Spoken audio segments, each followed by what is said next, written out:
शंकर एक मेहनती और सीधे दिल का इंसान था, जो मुंबई के एक छोटे से किराए के मकान में अपनी प्यारी पत्नी राधा के साथ रहता था। उनकी दुनिया छोटी थी, मगर प्रेम और सुकून से भरी। एक दिन जब वे रात का भोजन कर रहे थे, राधा ने मुस्कुराते हुए कहा, शंकर जी, हमारे घर में इतना सामान है जो अभी इस्तेमाल नहीं होता, लेकिन बाद में उसकी जरूरत पड़ जाती है। क्या हम रसोई घर के बगल में एक छोटा सा भंडार गृह बनवा सकते हैं? शंकर को अपनी राधा से बेहद प्रेम था। वह उसके चेहरे पर कभी उदासी देखना नहीं चाहता था, लेकिन उसकी जेब उस वक्त इतनी इजाजत नहीं देती थी। उसने राधा से 2 महीने का समय मांगा। इन 2 महीनों में शंकर ने दिन रात एक कर दिया, अपनी मेहनत दोगुनी कर दी, यहाँ तक कि रातों को टैक्सी भी चलाने लगा, बस इस इरादे से कि वह अपनी प्यारी राधा की इच्छा पूरी कर सके। 2 महीने बीतते ही शंकर ने इलाके के मशहूर मिस्त्री राम भाई और मजदूरों को बुला लिया, और कुछ ही दिनों में रसोई घर के साथ एक छोटा सा कमरा तैयार हो गया। राधा उसे देखकर बेहद खुश हुई। शंकर ने सोचा कि अब उसके जीवन में खुशियां वापस आ जाएंगी। बदलते व्यवहार और शंकर की चिंता। लेकिन कमरा बनने के बाद शंकर ने महसूस किया कि राधा का व्यवहार असामान्य रूप से बदल गया है। वह अब पहले जैसी हंसमुख नहीं रही थी, बल्कि काफी चिद्दी रहने लगी थी और अक्सर उसे अकेले में छिप छिप कर रोते हुए भी देखा गया। शंकर का ध्यान कभी उस कमरे की तरफ नहीं गया कि शायद यही उसकी परेशानी की वजह हो सकती है। उनकी शादी को कई साल हो गए थे, मगर कभी किसी बात पर झगड़ा नहीं हुआ था। भगवान ने उन्हें संतान की नामत नहीं दी थी, मगर न कभी शंकर ने राधा को ताना दिया और न राधा ने कभी इस बात पर अकृतज्ञता का प्रदर्शन किया। वे दोनों भगवान की दी हुई हर नामत पर खुश थे। शंकर अपनी कम तनख्वाह में भी राधा को खुश रखने की हर मुमकिन कोशिश करता था। कभी मंदिर के लिए फूल लाता, तो कभी उसे चौपाटी पर घुमाने ले जाता। लेकिन अब राधा को न सैर सपाटे का शौक था और न वह छोटी छोटी फरमाइशें करती थी। शंकर बहुत परेशान था। एक दिन शंकर ने राधा से कहा, राधा, तुम्हारी तबीयत ठीक नहीं लगती, चलो वैद्य जी को दिखा लाता हूँ।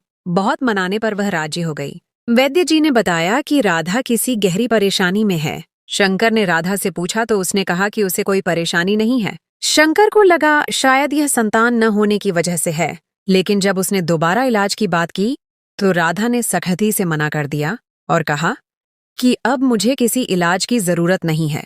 शंकर को गुस्सा आया और उसने वजह पूछी तो राधा ने गुस्से से कहा, मेरे पास बच्चा पालने का समय नहीं है। शंकर और भी हैरान हुआ कि इस छोटे से घर में खाना बनाने और छोटी मोटी साफ सफाई के अलावा राधा को भला और क्या काम हो सकता है। उसका यह वाक्य उसे एक गहरे भ्रम में डाल गया।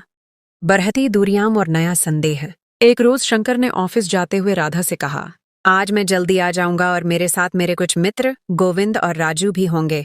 तुम चाय और पकौड़ों का इंतजाम कर लेना।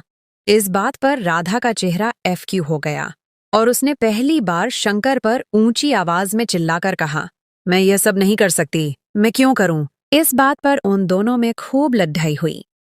यह पहली बार नहीं था कि शंकर अपने मित्रों को चाय पर बुला रहा था। पहले भी कई बार ऐसा हो चुका था और राधा हमेशा खुशी खुशी इंतजाम करती थी और खूब खातिरदारी करती थी। लेकिन आज का व्यवहार शंकर को बहुत अजीब लगा। उसे समझ नहीं आया कि राधा को उसके जल्दी आने से परेशानी थी या मित्रों के साथ आने से, या फिर चाय और पकौड़ों के इंतजाम से। बहरहाल शंकर ने उस दिन जल्दी आने का इरादा स्थगित कर दिया और मित्रों से भी माफी मांग ली। कई दिनों तक दोनों में नाराजगी रही। शंकर को समझ नहीं आ रहा था कि राधा का व्यवहार क्यों बदलता जा रहा है और वह इतना बदमिजाज क्यों हो गई है। इसी दौरान एक दिन शंकर को तेज बुखार हो गया। वह काम पर जाने के काबिल न रहा। राधा ने उसकी बहुत सेवा की, दिन रात उसके पास बैठी रही, लेकिन वह खुद भी परेशान परेशान सी लगती थी। ज्यादातर समय रसोई घर में गुजारती या फिर उसी नए बने कमरे के आसपास चक्कर लगाती। शंकर में इतनी कमजोरी थी कि वह उठकर उसकी मदद भी नहीं कर पाता था। एक दिन शंकर शौचालय जा रहा था तो उसने देखा कि राधा रसोई घर के पास बैठी रो रही है। उसे बहुत ताज्जुब हुआ। बार बार पूछने पर भी उसने कोई वजह नहीं बताई, बस कहा कि मन परेशान हो रहा है। शंकर को लगा कि वह उसकी बीमारी की वजह से परेशान है।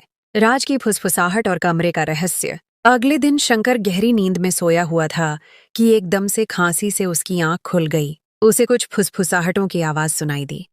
शंकर हैरान रह गया। उसके और राधा के अलावा घर में तो कोई था ही नहीं, तो यह फुसफुसाहटें किसकी थीं? राधा किससे बातें कर रही थी? वह बहुत परेशान था। उठकर रसोई घर की तरफ गया, लेकिन कमजोरी की वजह से ज्यादा चल नहीं सका और दोबारा बैठ गया। उसने राधा को आवाज लगाई। जब पूछा तो उसने कहा, ऐसा कुछ नहीं शंकर जी, यह आपका वहम है। इन दिनों में शंकर ने बहुत सी बार राधा को सुबह सवेरे रसोई घर के बगल में बने कमरे से बाहर निकलते देखा, लेकिन राधा ने उसे नहीं देखा था। एक दिन जब शंकर की तबीयत कुछ बेहतर हुई तो वह रसोई घर में पानी पीने गया। वहां राधा मौजूद नहीं थी। वह उसे ढूंढने ही वाला था कि राधा उसी गोपनीय कमरे से बाहर निकली और शंकर को देखते ही घबरा गई। उसके माथे पर पसीना आ गया। शंकर को अजीब लगा, क्योंकि जब भी वह राधा को इस कमरे से निकलते देखता था तो यही सोचता था कि वह किसी काम से वहां गई होगी। लेकिन आज उसके माथे के पसीने ने शंकर को कुछ और ही सोचने पर मजबूर कर दिया था। पूछने पर राधा ने बताया कि वह वहां पुराना सामान रखने गई थी। शंकर ने बात वहीं खत्म कर दी। वह अपनी बीमारी में राधा की सेवा से इस कदर प्रभावित था कि और अधिक बहस नहीं करना चाहता था। अबोधगम्य स्थिति और गुरुजी का परामर्श। कुछ दिनों बाद जब शंकर ऑफिस के लिए उठा, तब भी राधा कमरे में नहीं थी। उसने सोचा वह रसोई घर में उसके लिए नाश्ता तैयार कर रही होगी। रसोई घर गया तो वह वहां भी मौजूद नहीं थी। उसने शौचालय और घर का कोना कोना जांच लिया, लेकिन राधा कहीं नहीं थी। शंकर घर से बाहर निकलने ही वाला था कि कुछ आवाजें उसके कानों में पड़ ढीं। उसे आवाज समझ नहीं आई, लेकिन इतना अंदाजा हुआ कि यह आवाजें उसी असामान्य कमरे से आ रही हैं।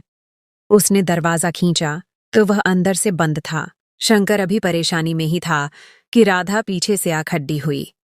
जब शंकर ने पूछा कि वह कहाँ थी, तो उसने उससे कहा कि वह सामान व्यवस्थित करने के लिए उस कमरे में मौजूद थी। अब की बार शंकर ने उसे यह नहीं बताया कि उसने इस कमरे में कुछ आवाजें भी सुनी हैं, चूंकि वह इस बात की तह तक जाना चाहता था कि आखिर क्या है इस कमरे में, जो बार बार राधा वहां मौजूद होती है, और ये कौन सी आवाजें हैं जो उसे परेशान कर रही हैं।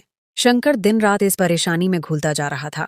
ये परेशानी उसे खाए जा रही थी कि ऐसा क्या है जो उसे मालूम नहीं और राधा उससे छिपा रही है। उसने जब इस बात का जिक्र अपने बचपन के मित्र किशन से किया तो वह उसे करीब ही एक गुरुजी के पास ले गया। किशन ने कहा कि गुरुजी उसे वह बताएंगे जो आम इंसानों को मालूम नहीं होता। जब शंकर ने गुरुजी को सभी विवरण बताए तो उन्होंने कुछ समय लेकर उसे बताया कि उसके घर में कोई बुरी आत्मा आसीब का साया है, और वह आवाजें इंसानों की नहीं बल्कि आसीबों की हैं। पहले तो शंकर ने गुरुजी की बात पर विश्वास कर लिया, लेकिन उसका दिल संतुष्ट नहीं था। उसे नहीं लगता था कि यह किसी आसीब की आवाजें हैं। अब अक्सर ऐसा होता कि जब भी राधा छिपकर उस कमरे में जाती, शंकर उसका पीछा करता, लेकिन फुसफुसाहटें इतनी धीमी होती थीं कि उसे कुछ समझ नहीं आता था, और वह छिपकर राधा का पीछा करता रहता था। उसमें इतनी हिम्मत नहीं थी कि वह राधा से इस बारे में पूछता। उसे लगता था कि राधा ने उसकी आवाज बंद करवा दी है और वह कभी उससे इस बात के बारे में पूछ नहीं पाएगा। मानसिक उथल पुथल और बढ़ता क्रोध। आखिर वह क्या था जो शंकर को परेशान किए जा रहा था? उसे अपने उस दिन के फैसले पर बहुत पश्चाताप महसूस हो रहा था कि जब उसने राधा की बात मानकर वह कमरा बनवा दिया था। कभी उसे लगता था कि राधा किसी खास बुरी शक्ति के शिकंजे में आ गई है। कभी उसे लगता कि राधा इस दुनिया में इंसानों जैसी नहीं है, और कभी उसे यह भी ख्याल आता कि राधा एक दुष्चरित्र स्त्री है जो उससे छिप छिप कर इस कमरे में किसी से मिलती है।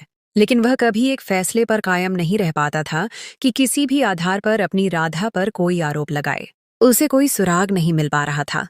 ऐसा नहीं था कि उसने उस दरवाजे को खोलने की कोशिश नहीं की, लेकिन उसे लगता था कि राधा 24 घंटे उस दरवाजे की पहरेदारी कर रही होती है। जब भी वह उसकी तरफ जाता, राधा उसे कोई न कोई काम कहकर वहां से हटा देती थी। शंकर बहुत परेशान रहने लगा था। अब उसके मन पर वह कमरा और उसके दरवाजे को खोलना हावी हो चुका था। लेकिन वह क्या करता? वह अपनी राधा को इस मामले में बताना नहीं चाहता था। वह खुद खोज लगाना चाहता था और राधा को रंगे हाथों पकड़ना चाहता था, मगर वह बहुत मजबूर हो चुका था। उसे समझ नहीं आ रही थी कि वह क्या करे। उसने जीवन में खुद को इससे ज्यादा बेबस कभी महसूस नहीं किया था। कभी कभी बहुत गुस्सा आता, दिल चाहता कि सब कुछ खत्म कर दे, राधा को तलाक दे दे और उसके सारे काले कारनामे सामने ले आए। मगर वह परेशान था कि उसके पास कोई सबूत न था। रहस्योद्घाटन और शर्मिंदगी का पल एक दिन शंकर ने पक्का योजना बनाई कि वह ऑफिस नहीं जाएगा और पूरा दिन अपनी राधा की हर गतिविधि पर नजर रखेगा। उस दिन राधा की काफी तबीयत खराब थी, वह बुखार में थी, तो शंकर ने उसे आराम करने की सलाह दी और खुद तैयार होकर ऑफिस जाने का नाटक किया। उसने राधा से कहा था कि तुम पलंग से न उठना, मैं खुद चला जाऊंगा। बाहर के दरवाजे के पास एक पुरानी अलमारी रखी थी। शंकर उसके पीछे छिप गया। उसे लगा कि राधा को महसूस भी न हुआ कि वह घर में मौजूद है। राधा धीरे से उठी, रसोई घर में गई और बड्ढी एहतियात से नाश्ता बनाया। शंकर देखकर हैरान रह गया कि वह नाश्ते की थाली और चाय के 2 कप लेकर उस बंद कमरे के दरवाजे को खोलकर अंदर चली गई। वह दरवाजे को ताला लगाए रखती थी। जब शंकर ने इस ताले के बारे में पूछा था तो उसने कहा था कि उसने अपना कीमती जेवर और जरूरी कागजात उसी कमरे में छिपाकर रखे हैं, क्योंकि अगर खुदा न खास्ता कोई चोर आ गया तो वह इस कमरे को टूटे फूटे सामान का कमरा समझेगा और इस कमरे की तरफ उसका ध्यान ही नहीं जाएगा। उसने कमरे का दरवाजा खोला और अंदर नाश्ता ले गई। शंकर 2 लोगों का नाश्ता और चाय के 2 कप देखकर हक्का बक्का रह गया। उसका जिज्ञासा और भी बढ़ गई। उसके घर में मौजूद होने के बावजूद राधा ने किसी और को इस घर में रखा हुआ है। शंकर गुस्से से खौल रहा था कि ऐसा कौन था जिसे वह दिन रात अपने साथ रखती है और शंकर से भी ज्यादा महत्वपूर्ण समझती है। वह अंदर ही अंदर टढ़प रहा था और मान चुका था कि राधा एक दुष्चरित्र स्त्री है जिसने उसके होते हुए किसी पुरुष से संबंध रखा है। शंकर जो इतने अरसे से यह समझता रहा था कि राधा या तो किसी आसीब के साये में है या कोई और मामला, अब उसे अपनी राधा से घृणा होना शुरू हो गई थी। उसके पैर कांपना शुरू हो गए थे। वह अपने भावनाओं पर काबू नहीं रख पा रहा था, लेकिन क्यूदम इतने भारी हो गए थे कि उस अलमारी से लेकर बंद कमरे के दरवाजे तक का सफर उससे तय नहीं हो रहा था। लगता था कि पैरों के नीचे से जमीन निकल गई है और किसी ने सर से आसमान भी छीन लिया है। वह अपने आप को इस भरी दुनिया में बेबस और लाचार आदमी समझने लगा था। ये कुछ मिनट उस पर इतने भारी थे कि लगता था या तो इस दुनिया से कूच कर जाए या फिर अपनी राधा को जान से मार दे। शंकर ही जानता है और उसका ईश्वर जानता है कि उसने उन चंद कूदमों का सफर कैसे तय किया। अभी वह कमरे के दरवाजे पर पहुंचा और उसके हाथ जो पसीने में लथपथ थे, उसका पूरा बदन पसीने में लथपथ हो रहा था और वह दरवाजे को खोलने के लिए अपने हाथों को झकझोर रहा था कि दोबारा फुसफुसाहटें कानों में आईं। वह अपने होश में न रहा। उसे तो ये फुसफुसाहटें पहले भी समझ नहीं आती थीं, तो उसने दरवाजा खोलते ही एक जोरदार चीख मारी और अपनी पत्नी को पुकारा, राधा। मगर यह क्या? यह दृश्य देखकर तो वह हक्का बक्का रह गया। शंकर, जो अभी तक राधा को तलाक के 3 शब्द सुनाने का इरादा रखता था, कि अब उससे वह 1 मिनट भी बर्दाश्त नहीं थी। अगले ही सेकंड अपने इरादे पर बहुत ज्यादा पछतावा था। उसने देखा कि राधा, जिसके लिए नाश्ता लेकर गई है और उसके हाथ में जिसके लिए निवाला है और जिसने उस निवाले को खाने के लिए अपना मुंह खोल रखा है, वह उसकी अपनी सौतेली माँ कमला देवी है। प्रेम, त्याग और पश्चाताप। शंकर राधा को कितना गलत समझ रहा था। कभी उसे जादू टोना करने वाली स्त्री, तो कभी उसने उसको दुष्चरित्र समझा। शंकर की चीख की आवाज सुनकर राधा के हाथ से निवाला गिर गया और कमला देवी, जो उसे देखकर हक्की बक्की रह गई थीं, उनके माथे से पसीना छूटने लगा। शंकर को लगा जैसे किसी ने उसके कदम जमीन में गाड़ डाल दिए हैं। वह अपने आप को न जीवितों में पा रहा था न ही मृतकों में। राधा इतने अरसे से शंकर की मां को बंद कमरे में छिपाए उनकी सेवा किए जा रही थी।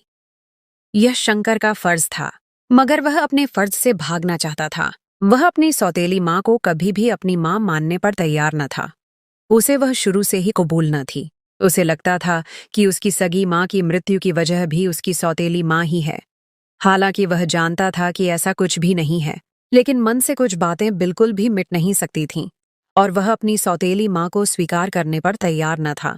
राधा ने कई बार उसे दबे शब्दों में समझाया था कि मां आखिर मां होती है, चाहे वह पालने वाली मां हो या चाहे जन्म देने वाली।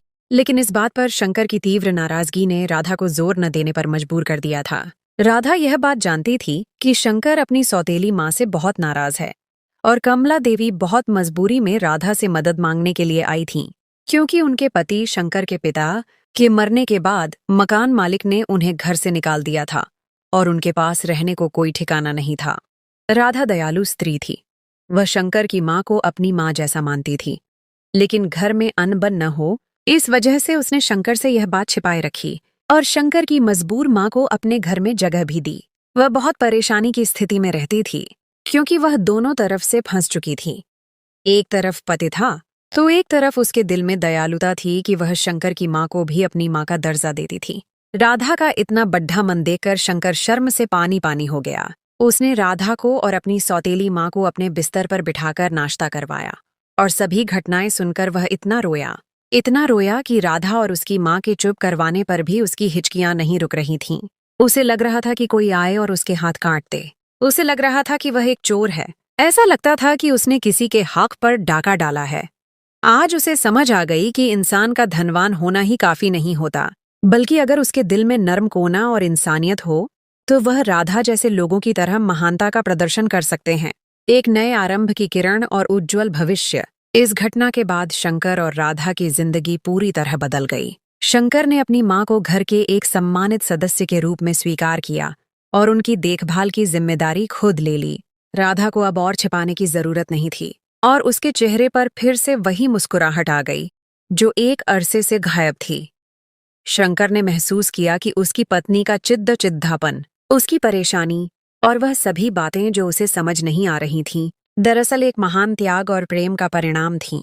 शंकर ने उस दिन के बाद से अपनी सौतेली माँ को देवी जी कहकर पुकारना शुरू कर दिया। उसने महसूस किया कि अब उसके जीवन में एक नया सुकून आ गया है। उसके और राधा के रिश्ते में और अधिक गहराई आ गई थी, जो विश्वास और समझदारी की नींव पर कायम था।